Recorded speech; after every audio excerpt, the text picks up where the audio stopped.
Everyone, my name is Parth, welcome back to my YouTube channel. तो हमने शुरू किया है metallurgy from SSC class 10 science 1 chapter number 8, जिसका देखेंगे लेक्चर 4, जो पेज नंबर 100 से लेके 102 पे आधारित होगा, जहां पे बहुत सारी चीजें आ रही हैं। आज के लेक्चर में हम देखेंगे मेटलर्जी एक्चुअली क्या होता है, जो चैप्टर का नाम है तुम्हारा, उसका मीनिंग क्या है, उसका पर्पस क्या है, एंड एक बहुत ही ज्यादा important topic concentration of ores, जिसके ऊपर बहुत सारे सवाल पूछे जाते हैं तुम्हारे एग्जाम में। इन सब चीजों के बारे में हम बात करेंगे। And if you are new to the channel, subscribe करना, शेयर करना, वीडियो को लाइक करना। And we also have a Telegram channel, जिसका लिंक आपको मिल जाएगा डिस्क्रिप्शन में, ज्वाइन कर लो। वहां पर भी मैं अपडेट्स देते रहता हूं, नोट्स वगैरह शेयर करते रहता हूं, बिहाइंड द सीन चीजें शेयर करते रहता हूं। तो शुरू करते हैं, ठीक है। तो मेटलर्जी क्या है? सबसे पहली बात सुनो, ये जो पत्थर दिख रहा है ना, इस पत्थर में से हम मेटल को सेपरेट कर सकते हैं। इस पत्थर के अंदर मेटल है, उसको हम सेपरेट करेंगे, एक्सट्रैक्ट करेंगे। सुनो, पत्थर को बोलते हैं ओर, ठीक है। पत्थर में से हमने मेटल को एक्सट्रैक्ट किया using technology, science and technology. फिर इस मेटल को हम प्यूरिफाई करेंगे, इसका प्यूरिफिकेशन होगा, एंड फिर उस मेटल को हम यूज कर सकते हैं फॉर वेरियस पर्पसेस। सिंपल है ना कहानी। ओर में से मेटल को एक्सट्रैक्ट किया यूजिंग साइंस एंड टेक्नोलॉजी, फिर उस मेटल को प्योरीफाई किया एंड उसको यूज किया। यही तो बात है। तो देखो, the science and technology regarding the extraction of metal from ore. Ore में से मेटल को एक्सट्रैक्ट करना है, फिर उसको प्यूरिफाई करना है, उसका प्यूरिफिकेशन होगा, एंड फिर उसको तुम यूज कर सकते हो। The science and technology regarding the extraction of metal from ore and their purification for use is called as metallurgy. इस बेसिक बात को मेटलर्जी बोलते हैं। ये इसका डेफिनेशन है, एग्जाम में पूछ सकते हैं फॉर 1 मार्क। ठीक है, बेसिक बातें तो हमें समझ में आ गई। अब सवाल यह है कि ये जो मेटल्स हैं वो नेचर में हमें किस प्रकार से मिलते हैं, किस तरह से मिलते हैं। हमें देखना है the occurrence of metals, how metals are found in nature. 2 तरीके से मिलते हैं। कितने तरीके से? 2 तरीके। सबसे पहला होता है फ्री स्टेट। फ्री स्टेट मतलब क्या? देखो, अनरिएक्टिव मेटल्स। हमने मेटल्स की रिएक्टिविटी सीरीज पढ़ी है कि नहीं भाई और बहनों? उसका ट्रिक आपको बताया था मैंने। केनाली ने कार मांगी, ऑल्टोज एंड फरारी, फिर भी क्यों मिली सिल्वर ऑडी। तो जो एकदम नीचे वाले मेटल्स हैं उनकी रिएक्टिविटी सबसे कम है। Unreactive metals, they are not affected by air, water and other factors। मतलब ये जो अनरिएक्टिव मेटल्स होते हैं उनको हवा से, पानी से एंड नेचुरल फैक्टर्स मतलब टेम्परेचर एंड प्रेशर, इन चीजों से कोई फर्क नहीं पड़ता। ये मेटल्स किसी दूसरे एलिमेंट के साथ कंबाइन नहीं होते, ठीक है। They are found in free state. Example देता हूं, ये पत्थर दिख रहा है, this is gold ore, and इस पत्थर के अंदर आपको जितना भी येलो येलो कलर का चमकी चमकी पार्ट दिख रहा है वो प्योर गोल्ड है। वो क्या है? प्योर गोल्ड है। यहां पे गोल्ड किसी दूसरे एलिमेंट के साथ कंबाइंड नहीं है, वो मुझे प्योर फॉर्म में फ्री स्टेट में मिल रहा है।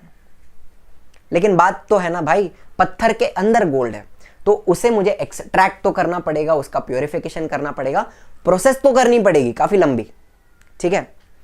लेकिन मुझे गोल्ड यहां पे फ्री स्टेट में मिल रहा है, किसी दूसरे एलिमेंट के साथ कंबाइंड नहीं मिल रहा है। समझ रहे हो बात? तो देखो भाई, जस्ट लाइक गोल्ड, सिल्वर भी है, प्लैटिनम भी है, ये सारे अनरिएक्टिव मेटल्स मुझे फ्री स्टेट में मिलते हैं। इनके ऊपर हवा का, पानी का, नेचुरल फैक्टर्स का कोई प्रभाव नहीं पड़ता, ठीक है। तो बाकी के जो मेटल्स हैं, रिएक्टिव मेटल्स, वो मुझे कंबाइंड स्टेट में मिलते हैं, ठीक है ना। Most metals are reactive and they do not occur in nature in free state. ये जो मेटल्स हैं वो फ्री स्टेट में नहीं मिलते, ये किसी दूसरे एलिमेंट के साथ कंबाइंड स्टेट में मिलते हैं।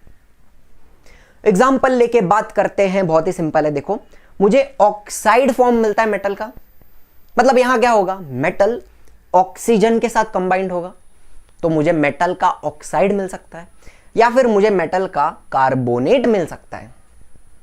What is carbonate? CO3-2, CO3-2। तो मुझे कॉपर कार्बोनेट, जिंक कार्बोनेट, ये सारे ओर्स मिलते हैं, ठीक है। फिर मुझे सल्फाइड ओर मिलता है, मतलब यहां पर मेटल सल्फर के साथ कंबाइंड हो सकता है, एंड मुझे नाइट्रेट ओर भी मिलते हैं। यहां पर मेटल नाइट्रेट के साथ कंबाइंड होता है। What is nitrate? NO3-1। Carbonate क्या होता है? CO3-2 होता है। नाइट्रेट क्या होता है? NO3-1 होता है। ठीक है, बेसिक बातें समझ में आ गई। फ्री स्टेट क्या होता है? जहां पे मेटल प्योर फॉर्म में मिलता है। एंड कंबाइंड स्टेट क्या होता है? जहां पे मेटल किसी दूसरे एलिमेंट के साथ मुझे कंबाइंड मिलता है, इस तरह से। Oxide, carbonate, sulphide and nitrate. थोड़ी बेसिक बातें समझ में आ गई। अब सुनो, मेटलर्जी समझने के लिए, सीखने के लिए हमें कुछ बेसिक टर्म्स एंड टर्मिनोलॉजीज को समझना पड़ेगा। अब मान लो मुझे लोखंड एक्सट्रैक्ट करना है, मुझे लोखंड चाहिए। लोखंड नेचर में ऑक्साइड फॉर्म में मिलता है, आयन ऑक्साइड Fe2O3। ये मेरा मेटल का कंपाउंड है, ठीक है, आयन ऑक्साइड। लेकिन आयन ऑक्साइड अकेला नहीं आता, उसके साथ साथ बहुत सारा कचरा, इंप्योरिटी, ये सारी चीजें उसके साथ मिक्स्ड होती हैं। ये जो पत्थर आपको दिख रहा है, इस पत्थर के अंदर आयन ऑक्साइड है, मेटल का कंपाउंड है, लेकिन उसके साथ साथ बहुत सारा कचरा भी है, इंप्योरिटीज भी है। ठीक है, तो हम क्या बोलेंगे? सुनो, the compound of metal that occur in nature along with impurities. इस पत्थर के अंदर मेटल कंपाउंड है, लेकिन उसके साथ साथ क्या है? इंप्योरिटीज भी है। तो इस पत्थर को मैं क्या बोलूंगा? मिनरल बोलूंगा। क्या बोलूंगा? मिनरल। ठीक है, मिनरल्स हमें कहां से मिलते हैं? माइंस में से, खदान में से मिलते हैं। तो मान लो मेरे पास 3 माइन है, माइन ए, माइन बी, माइन सी। माइन ए, माइन बी, माइन सी। अब बात ऐसी है ना, माइन ए का जो मिनरल है, बहुत ध्यान से सुनना ये कहानी, माइन ए का जो मिनरल है, उस मिनरल में सिर्फ 50% मेटल कंपाउंड है।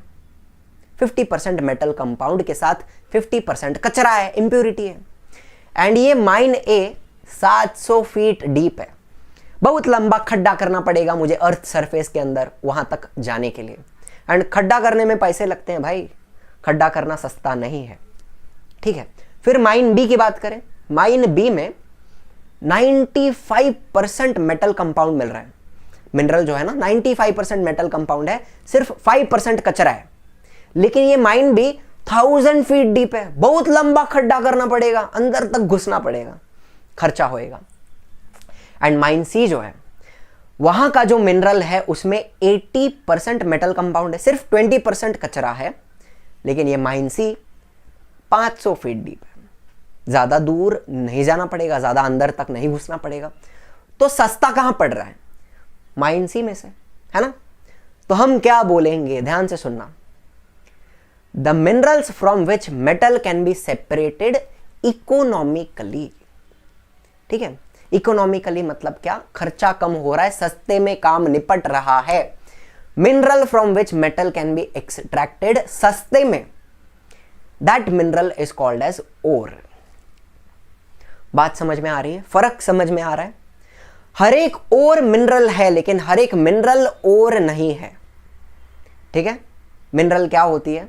मिनरल एक पत्थर होता है जिसमें मेटल कंपाउंड है और कचरा भी है। ओर क्या होती है? मिनरल होता है जिसमें से हम मेटल को सस्ते में एक्सट्रैक्ट कर सकते हैं, उसको हम ओर बोलते हैं। समझ रहे हो मेरी बात, मेरी कहानी? एंड ओर के अंदर होता है बहुत सारा कचरा।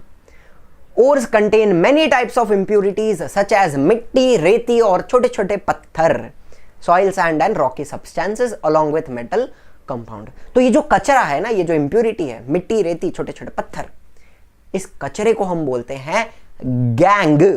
Impurities are called as gangue. गंगू, गांगू, गैंग्यू, ऐसा सब नहीं बोलने का। गांजू, गिंजू कुछ नहीं बोलने का। गैंग, क्या बोलेंगे? Gangue. The impurities are called as gangue. ठीक है, 3 बातें समझ में आ गई। हमने मिनरल को समझा, हमने ओर को समझा एंड हमने गैंग को समझा। हमें 3 टर्म्स समझ में आ गए, टर्मिनोलॉजी समझ में आ गई। ठीक है यहां तक। तो अब मेटलर्जी के कुछ बेसिक स्टेप्स होते हैं, वो स्टेप्स हमें समझने हैं। सबसे पहले हमने माइनिंग की, ठीक है, हमने खुदाई की। फिर the ores are taken out from the mine. ये माइन है, यहां से जो ओर हमें मिला है उस ओर को हम बाहर लेके जाएंगे, ट्रांसपोर्ट करेंगे।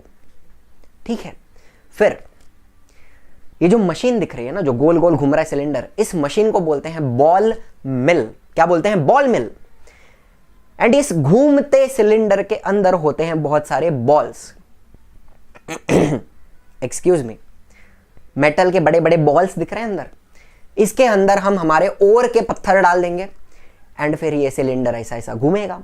एंड घूमेगा तो क्या होगा? ये सारे बॉल्स अपने ओर को क्रश कर देंगे। जस्ट लाइक अ चक्की, आटे का चक्की होता है ना, हम यहाँ पे आटा बना रहे हैं। ओर के जो पत्थर हैं उनको हम क्या कर रहे हैं? क्रश कर रहे हैं। ठीक है, पाउडर बन जाएगी। फिर क्या करना है? द गैंग, गैंग मतलब क्या? कचरा। The gangue is usually separated from the ore at the site itself by various methods. मतलब अब क्या करना है? ओर जो है हमारी पाउडर है, उसमें से हमें कचरे को सेपरेट करना है यूजिंग वेरियस मेथड्स। तो ये सारी जो मेथड्स हैं, इनके बारे में हम डिटेल में पढ़ने वाले हैं। ठीक है, ओर में से कचरे को सेपरेट करेंगे। फिर क्या करना है? Ore will be carried out to a place where metals are produced. Metal manufacturing plant होता है, टाटा स्टील प्लांट, वहां पर हम ओर को लेके जाएंगे and the metals will be extracted in pure form. Metal हमें मिल जाएगी। ठीक है, फिर उसका और प्रोसेसिंग होगा और प्यूरिफिकेशन होगा। The metals will be further purified by different methods of purification. तब जाके हमें मिलेगी प्योर मेटल, हमारी प्रॉपर मेटल, जिसको हम अलग अलग पर्पस के लिए यूज कर सकते हैं। समझ में आ रही है बात? ओर को बाहर निकाला, उसको क्रश किया, पाउडर बनाया, उसमें से गैंग को सेपरेट किया। फिर क्या किया भाई? मेटल मैन्युफैक्चरिंग प्लांट में लेके गए, वहां पे मेटल्स को एक्सट्रैक्ट किया in pure form using science and technology. And फिर लास्ट में क्या हुआ? मेटल का प्यूरिफिकेशन हुआ। इस पूरे कहानी को, कार्यक्रम को हम क्या बोलते हैं? मेटलर्जी बोलते हैं। अब बात समझ में आई क्या होती है metallurgy? Extraction and purification of metal, simple as that. स्वागत है आपका to basic principles of metallurgy. हमारा पहला प्रिंसिपल, पहला स्टेप, कॉन्सेंट्रेशन ऑफ ओर। अब यहां पर कॉन्सेंट्रेशन का मतलब ये नहीं होता है, मैंने आपको बताया ओर के अंदर बहुत सारी इंप्यूरिटी है, गैंग है, मिट्टी, रेती, छोटे छोटे पत्थर। क्या ये इंप्यूरिटीज हमें चाहिए? नहीं चाहिए। हमें इनको निकालना है, इनको सेपरेट करना है। हम क्या बोलेंगे? The process of separating gangue, impurities को सेपरेट करने का जो प्रोसेस है from the ore is called as concentration of ore. Simple as that, gangue को सेपरेट करना है। लेकिन यहां पर कॉन्सेंट्रेशन, ये जो वर्ड है, इसका मतलब क्या होता है ये हम समझ लेते हैं थोड़ा। सिंपल एग्जांपल देता हूं। बीकर है, बीकर के अंदर हम पाउडर्ड ओर डालेंगे। ओर के जो बड़े बड़े पत्थर थे ना, उसको मैंने बॉल मिल में पिस दिया, उसका आटा बना दिया। ठीक है ना, रोटेटिंग सिलेंडर याद है ना वो। पाउडर्ड ओर हम इसके अंदर डालेंगे इस तरह से। अब यहां पर येलो कलर के जो पार्टिकल हैं वो गैंग पार्टिकल है, impurity, just for representation. And जो रेड कलर के पार्टिकल्स हैं वो क्या है? वो हमारे मेटल कंपाउंड के पार्टिकल हैं जो मुझे चाहिए। क्या करना है हमें? गैंग को सेपरेट करना है। ठीक है, कर देते हैं। चलो, हटा दिया गैंग को। सारा का सारा गैंग नहीं निकलता है, थोड़ा थोड़ा रह जाता है, लेकिन जितना हो सके उसको निकालने की हम कोशिश करते हैं। लेकिन अब मुझे एक बात बताओ, क्या इस बीकर में गैंग कम हो गया? तो कैन आई से मेटल कंपाउंड की क्वांटिटी ज्यादा हो गई? बीकर के अंदर गैंग कम है, मेटल कंपाउंड ज्यादा हो गया है। यस और नो? हम क्या बोलेंगे? The concentration of the compound of the desired metal is increased. Concentration मतलब क्या? क्वांटिटी, प्रमाण। मेटल कंपाउंड का क्वांटिटी बढ़ गया, इसको हम बोलते हैं कॉन्सेंट्रेशन। Simple as that.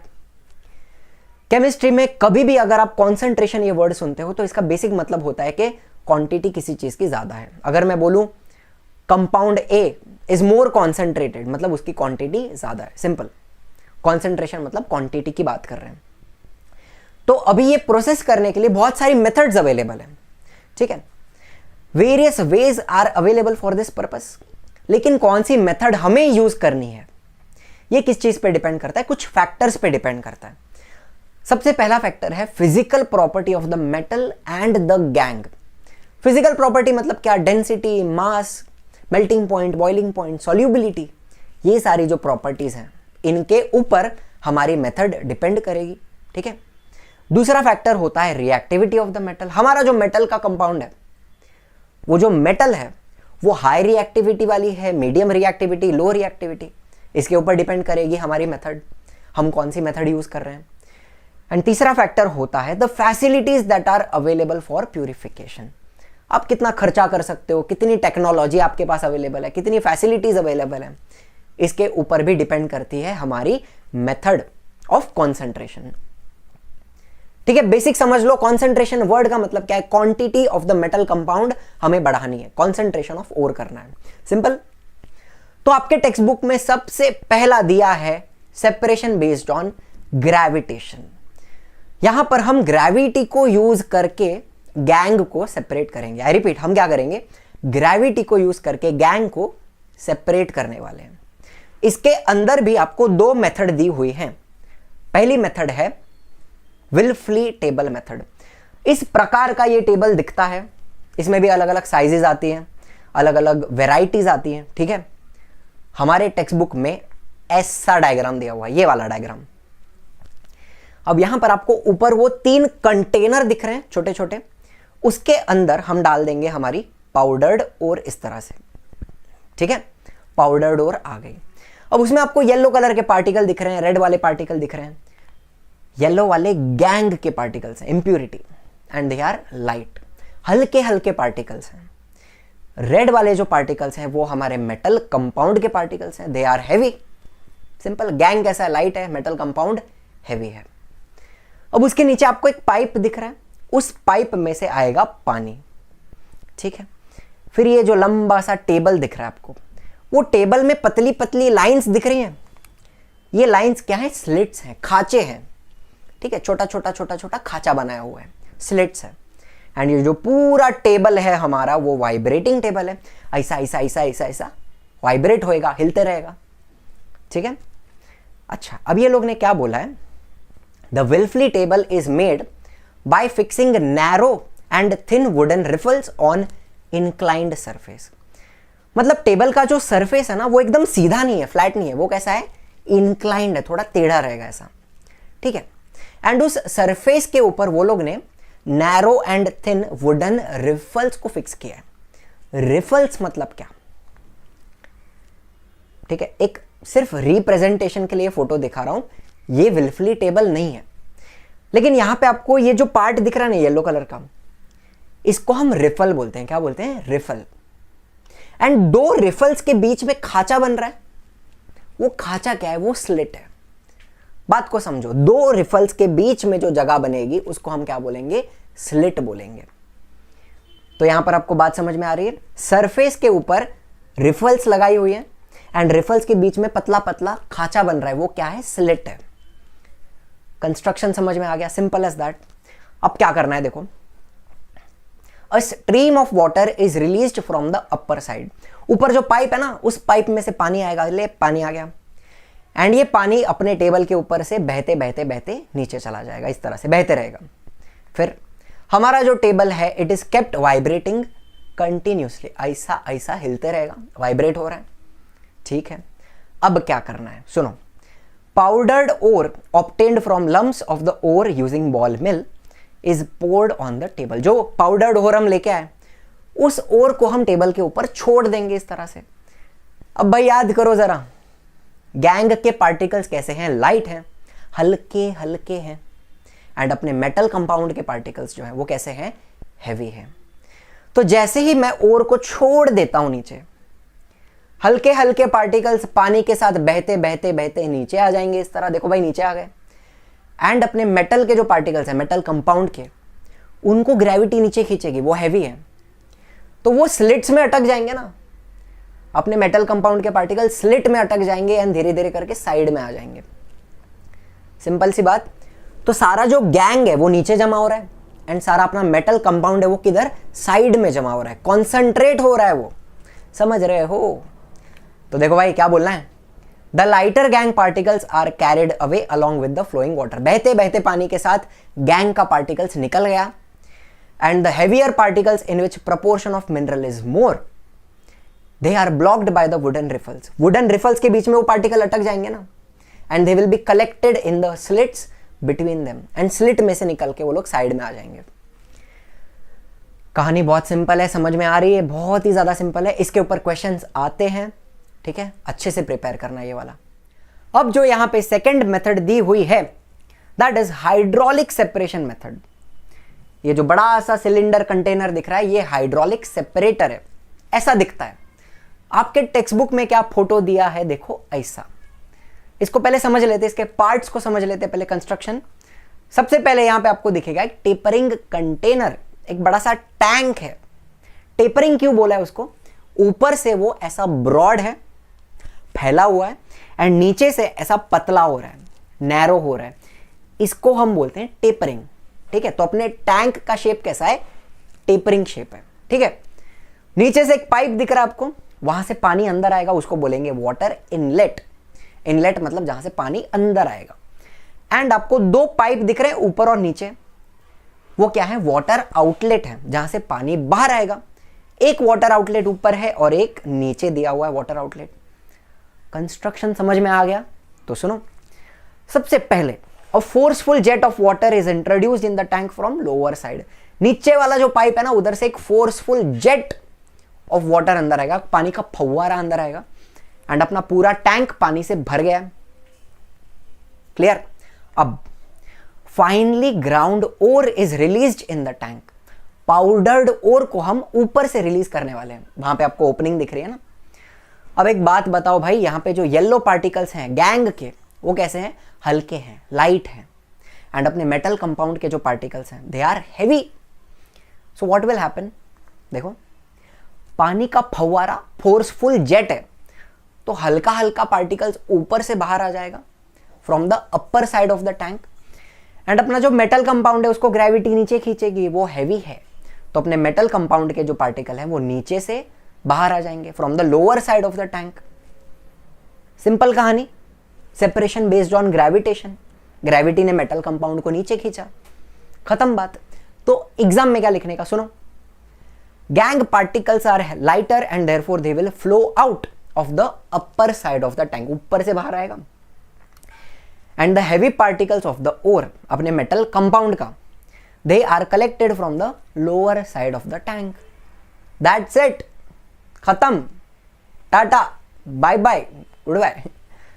ये हो गया एक। चलो फिर सेकंड मेथड दिया हुआ है मैग्नेटिक सेपरेशन मेथड। यहां पे हम क्या करेंगे? मैग्नेट को यूज करेंगे गैंग को सेपरेट करने के लिए। अब ये मैग्नेटिक सेपरेशन कुछ ऐसा दिखता है, आपको डायरेक्टली समझ में नहीं आएगा, लेकिन पहले मैं आपको प्रोसेस पूरा बता देता हूं, फिर पीछे आके वापस ये वीडियो देखोगे तो ज्यादा इजीली समझ में आ जाएगा। ओके, आपके टेक्स्ट बुक में कुछ इस तरह से डायग्राम दिया हुआ है। अब यहां पे क्या हो रहा है, वो कॉनिकल पार्ट दिख रहा है कोन जैसा, उसके अंदर हम भर देंगे हमारी पाउडर्ड ओर। अब मान लेते हैं फॉर एग्जाम्पल येलो वाले जो पार्टिकल हैं वो गैंग के पार्टिकल हैं and they are non magnetic. Example दे रहा हूं, गैंग वाले पार्टिकल नॉन मैग्नेटिक हैं, मैग्नेट को चिपकते नहीं है। एंड जो रेड वाले हमारे मेटल कंपाउंड के पार्टिकल हैं वो कैसे हैं? मैग्नेटिक है, मैग्नेट को चिपकते हैं। लेकिन ये उल्टा भी हो सकता है, गैंग मैग्नेटिक भी हो सकता है and metal compound non magnetic हो सकता है, ऐसा भी हो सकता है। फॉर दिस एग्जाम्पल हम क्या कंसीडर कर रहे हैं? गैंग नॉन मैग्नेटिक है एंड मेटल कंपाउंड मैग्नेटिक है, जस्ट फॉर दिस एग्जाम्पल। समझ रहे हो बात? ठीक है। अब डायग्राम में देखो, आपको दो आयरन रोलर दिखेंगे, बड़े बड़े रोलर हैं। रोलर के ऊपर एक बेल्ट है, कन्वेयर बेल्ट। अब ये जो बेल्ट है ना, ये बनता है लेदर का या तो ब्रास का। ब्रास क्या होता है? It is an alloy of copper and zinc, ठीक है। यूजुअली तो लेदर का ही बेल्ट होता है। अब इसमें से ये जो रोलर हैं वो घूमते रहेंगे कंटिन्यूसली, गोल गोल गोल गोल घूमेंगे, एंड बेल्ट भी घूमते रहेगा उसके ऊपर इस तरह। ओके, आगे वाला जो रोलर है वो मैग्नेटिक है, उसके अंदर एक इलेक्ट्रोमैग्नेट होता है। इलेक्ट्रोमैग्नेटिज्म हमने चैप्टर नंबर 4 में, याद करो वो दिन, इफेक्ट्स ऑफ इलेक्ट्रिक करंट आपको पढ़ाया है। जब एक कंडक्टर में से करंट पास होता है तो मैग्नेटिक फील्ड प्रोड्यूस होती है उसके आसपास, है ना, इलेक्ट्रोमैग्नेट बन जाता है वो।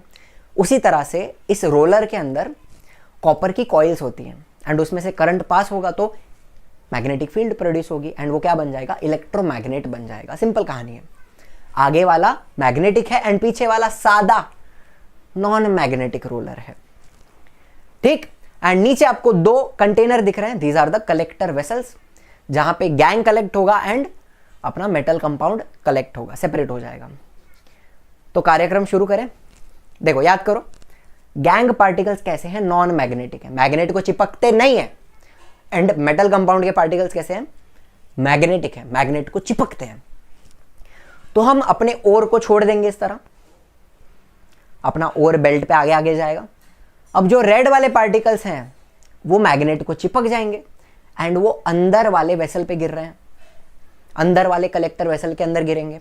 एंड जो गैंग पार्टिकल्स है वो मैग्नेट को नहीं चिपकेंगे, तो वो लोग आगे जाके आगे वाले कलेक्टर वेसल में गिरेंगे। समझ रही है बात, सिंपल बात है, ठीक है। रोलर को चिपक जाएगा अपना मैग्नेटिक इंग्रेडिएंट और वो अंदर गिरेगा, नॉन मैग्नेटिक इंग्रेडिएंट आगे गिरेगा, खत्म। तो क्या बोलने का, the particles of the non magnetic part they are not attracted to the magnetic roller, ठीक है। जो नॉन मैग्नेटिक पार्ट है वो रोलर को चिपकता नहीं है, आगे जाके गिरेगा। And the particles of the magnetic ingredient stick to the magnetic roller, red वाले पार्टिकल रोलर को चिपकते हैं और वो अंदर जाके गिरते हैं। इन्नी सी है बात, एकदम सिंपल बात है, समझ में आ गई। अब सुनो, एक एग्जांपल देता हूं आपको। एक और है कैसिटेराइट, क्या नाम है, कैसिटेराइट। ये एक टिन ओर है, किसकी ओर है, टिन ओर। इसमें जो नॉन मैग्नेटिक इंग्रेडिएंट है, नॉन मैग्नेटिक इंग्रेडिएंट, वो होता है टैनिक ऑक्साइड, टिन ऑक्साइड।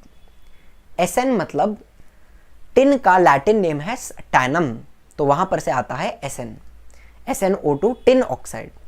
ये नॉन मैग्नेटिक है, ठीक है। तो हमारा जो मेटल का कंपाउंड है वो नॉन मैग्नेटिक पार्ट है, उल्टा है। यहाँ पे मैग्नेटिक इंग्रेडिएंट जो है वो है ferrous tungstate, FeWO4। Fe is iron ना, ferrum, and W is the abbreviation for tungsten. W stands for wolfram. Wolfram is the German name for tungsten, tungsten का जर्मन नाम है वोल्फ्राम, फेरस टंगस्टेट, ठीक है। तो बात समझ रहे हैं, अपना जो मेटल कंपाउंड है टैनिक ऑक्साइड वो नॉन मैग्नेटिक है and ferrous tungstate is the magnetic ingredient. I hope simple है समझने के लिए, यहां तक सारी बातें एकदम क्लियर हो गई हैं। तो अपना तीसरा प्रोसेस यहां पे दिया है फ्रॉथ फ्लोटेशन मेथड।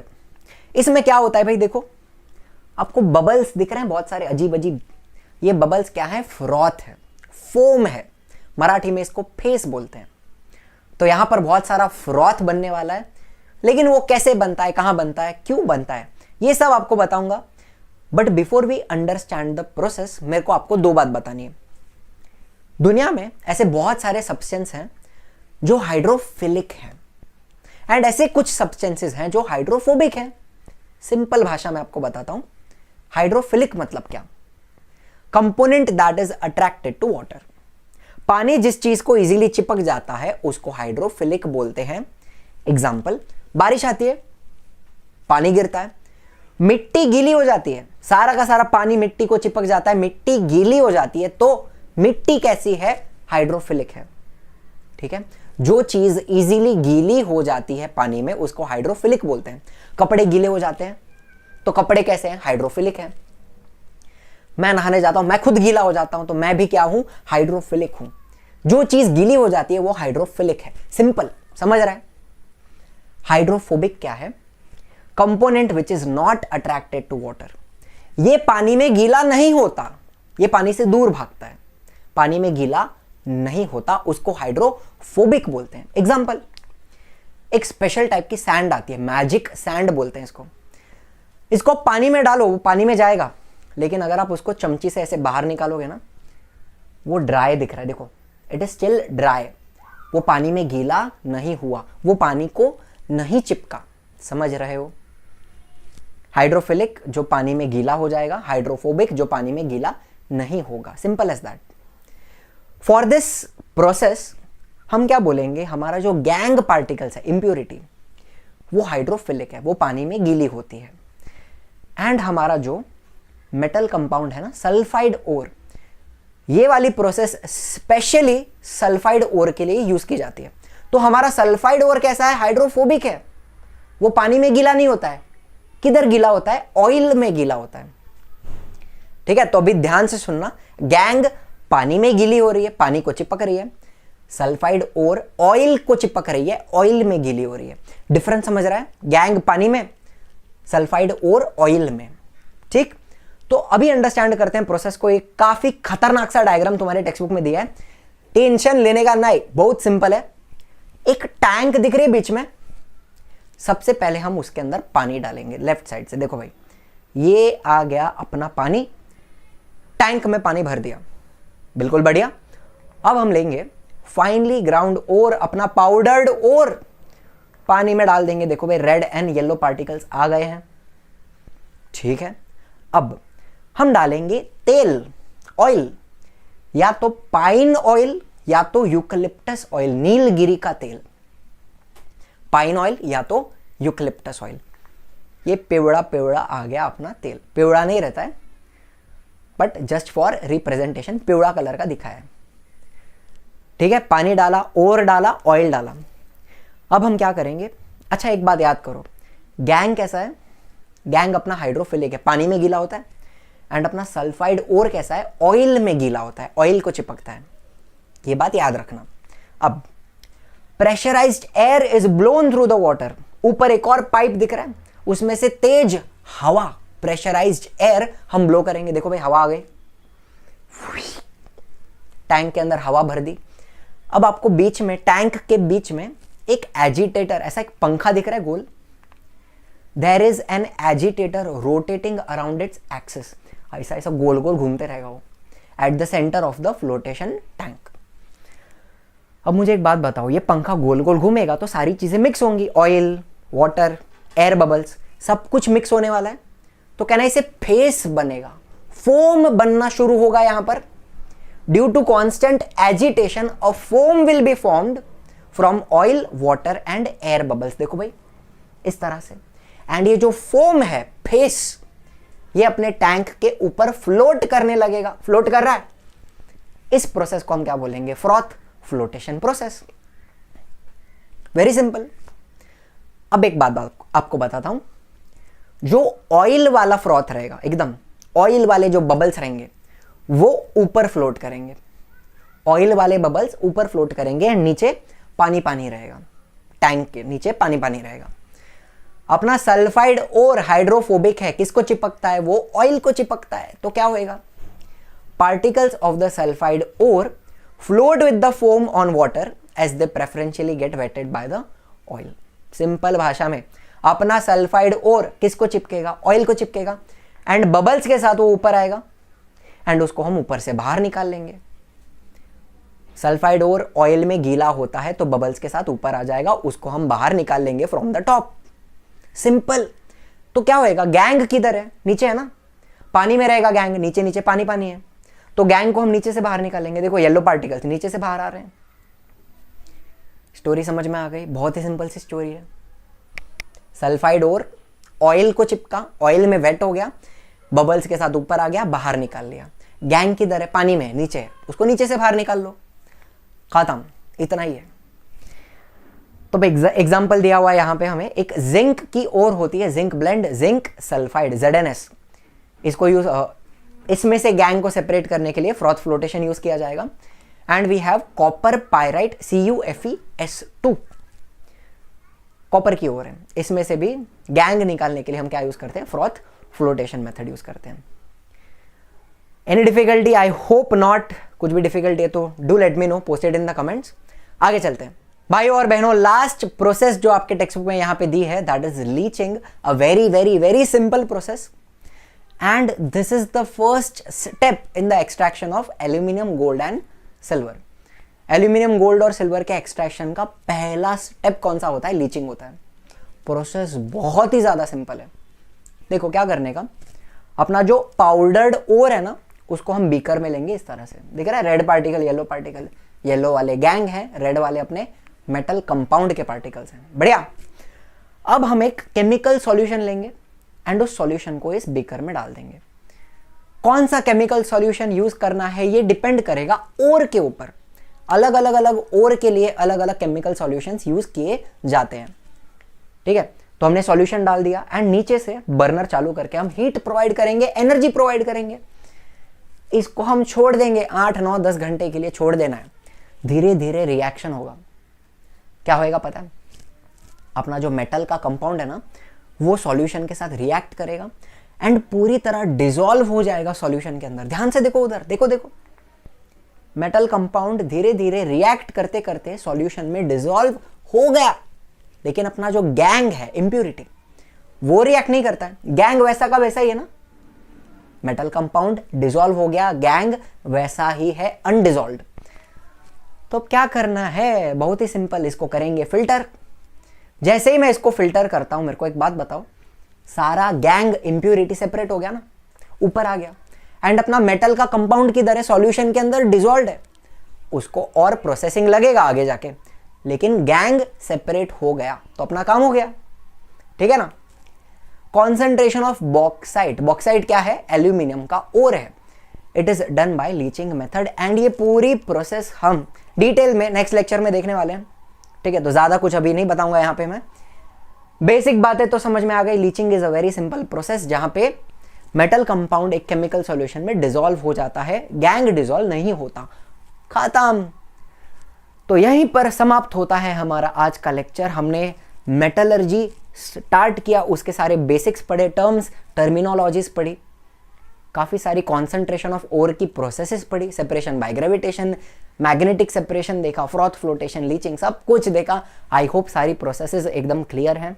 कुछ भी डाउट आता है तो please post it in the comments and अगर वीडियो अच्छा लगा है तो लाइक करना, शेयर करना, सब्सक्राइब करना चैनल को and thank you so much for watching. Peace out.